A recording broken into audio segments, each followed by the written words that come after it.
TJ says, I picked up a few good expired domains that have geo-relevance. What is your recommendation for content to put on those domains?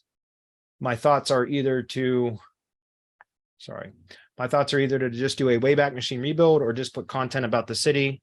Appreciated everything you guys do. That's a good question. Okay, so if you found a domain with geo-relevance that because it was built, the former site was actually in the same kind of geographic area, like it was for a business in the same or project or whatever in the same general geographic area, then yeah, I would consider rebuilding the old content on that.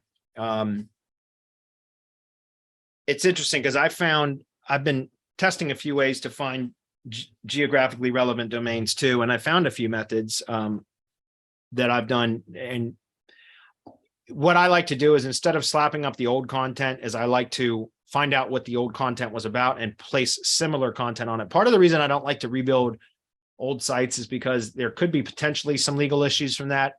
I've not experienced that yet at all. I've never had any warnings or anything sent to me, but I'm always cautious of that, right? If you slap up, if the old site or the old company that owned the site is no longer in business, I don't really know that it could be an issue. It may be, I don't know. I'm not an attorney, but it's probably likely not going to be an issue. But what if it was an old site, company just like changed domains or whatever, and then you got to be careful about that, right? You don't want to publish, for example, a lot of the expired domains I buy, sometimes, or I say expired domains, sometimes I buy a domain that has metrics because it was linked.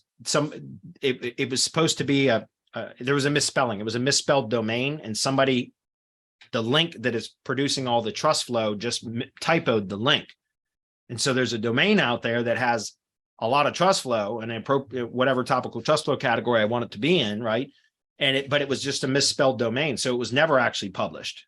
It was just, there's a domain out there that's got a lot of trust flow flowing into it because somebody typoed a link from another site that had topical relevance and high trust flow values, if that makes sense.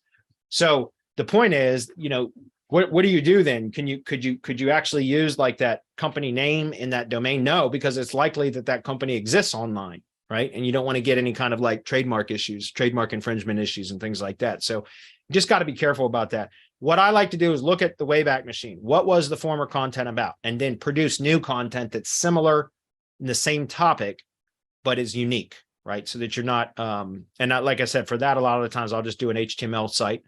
If you're using CTRFI, you could potentially create a CTRFI like PBN site on there with content about that particular topic too. And that would also be relevant. Does that make sense? I'm going to be doing some training about that in the mastermind once I have some more data about the geographic. I've been testing a little bit. Not as much as I would like to. I haven't had the time to continue further testing on the geographic domains. But when I do get some more data in, when I get some time to do some more testing, I'm going to be doing some training on that. So I found some really good ways to find those domains. I just need to do more testing with them. So that's a good question, though.